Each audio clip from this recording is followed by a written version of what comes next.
confess it's been a while, hasn't it, since I read from this delightful book by George MacDonald. And, I have little excuse, other than I sort of felt a bit overwhelmed by the next chapter because it is 7 pages, and I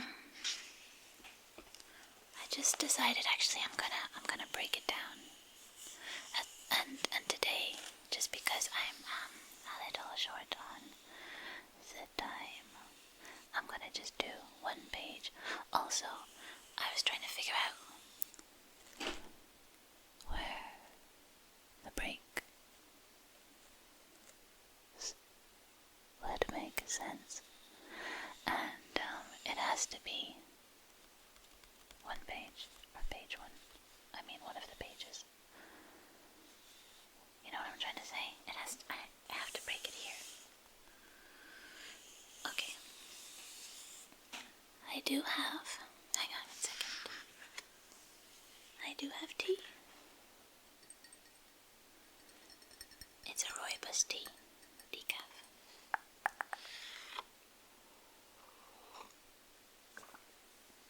So, if you haven't listened to chapters 1 and 2, I urge you to go back and listen to them so you know what's happening in the story. And as with the last time, I will do about 5 minutes of book triggers after I'm finished, so that you can drift away into a fairy-like sleep. So, Phantastes by George MacDonald.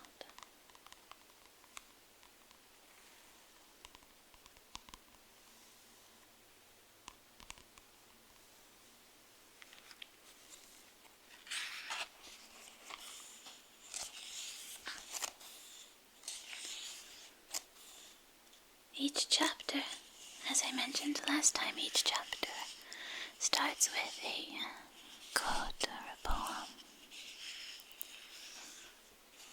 And this one starts with, "Man doth usurp all space, stares thee in rock, bush, river, in the face. Never thine eyes behold a tree. 'Tis no sea thou seest in the sea. 'Tis but a disguised humanity. To avoid thy fellow, vain thy plan. All that interests a man is man." Oh, I love that. And now the bulk of the chapter begins with the body of the chapter. "The trees, which were far apart where I entered, giving free passage to the level rays of the sun, closed rapidly as I advanced, so that ere long their crowded stems barred the sunlight out, forming as it were a thick grating between me and the east. I seemed to be advancing towards a second midnight. In the midst of the intervening twilight, however, before I entered what appeared to be the darkest portion of the forest, I saw a country maiden coming towards me from its very depths.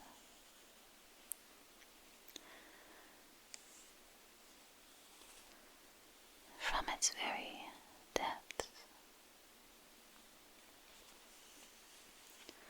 She did not seem to observe me she was apparently intent upon a bunch of wildflowers which she carried in her hand.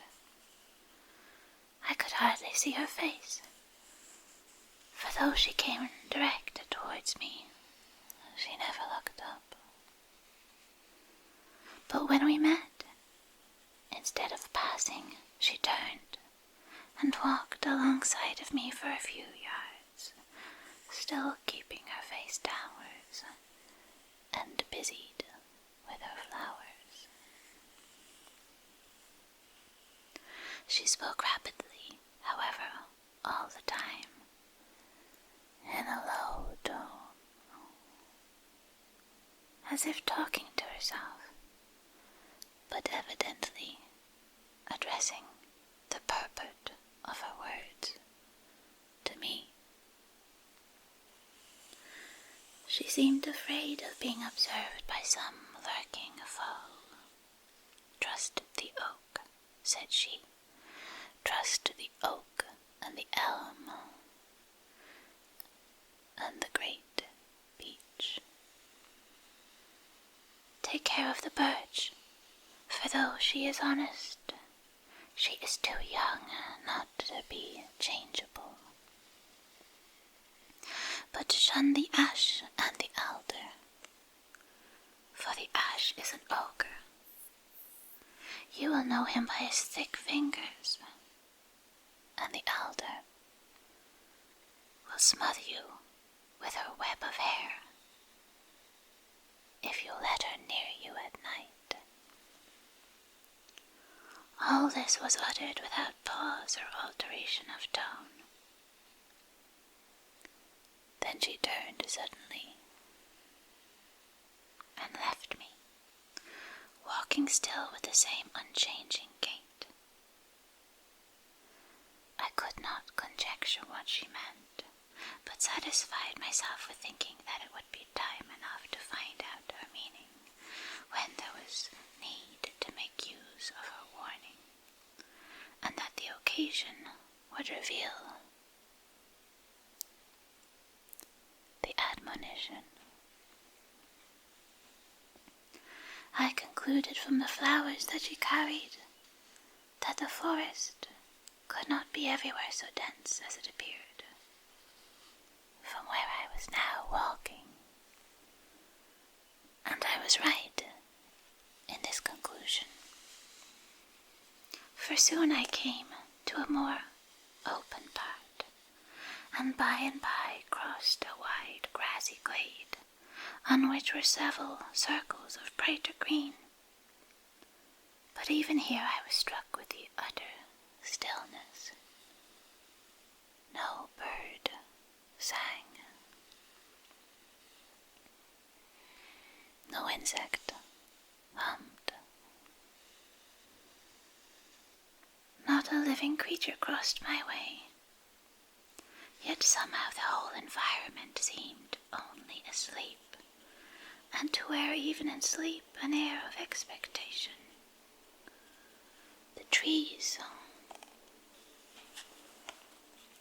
seemed all to have an expression of conscious mystery,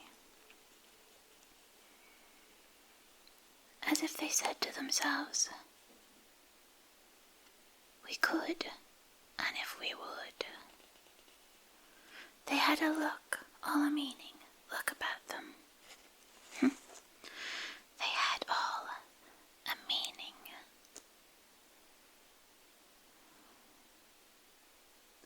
They had all a meaning look about them. Then I remembered that night is the fairies' day, and the moon their sun, and I thought, everything sleeps and dreams now. When the night comes, it will be different.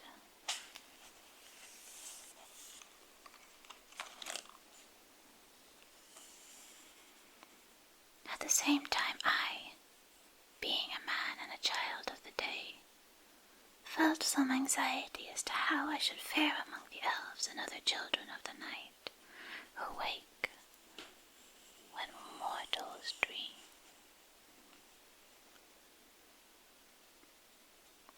And find their common life in those wondrous hours that flow noiselessly over the moveless death-like forms of men and women and children, lying strewn and parted beneath the weight of the heavy waves of night which flow on and beat them down and hold them drowned and senseless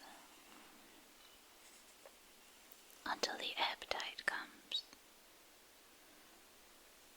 and the waves sink away.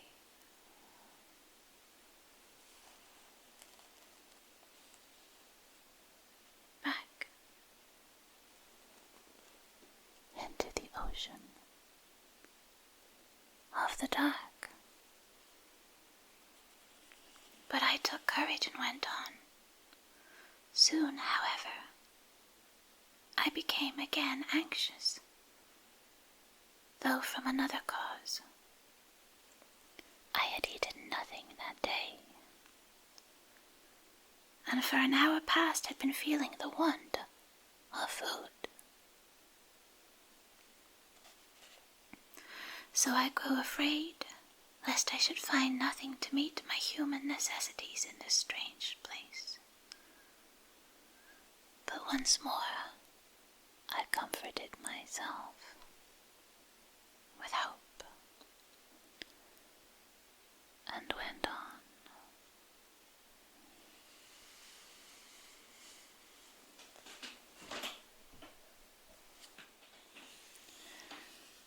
Okay, I will continue chapter 3 soon. I promise I will.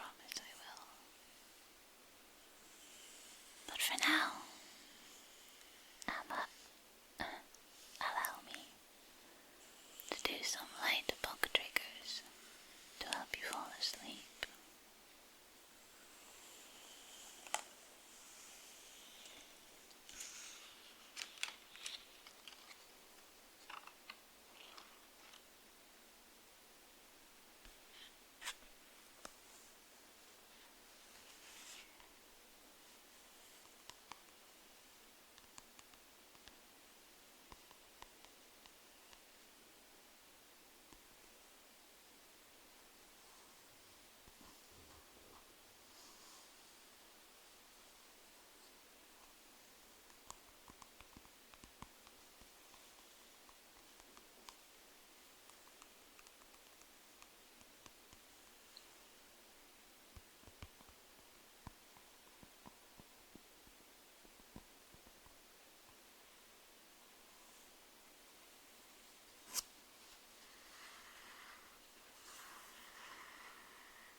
rest.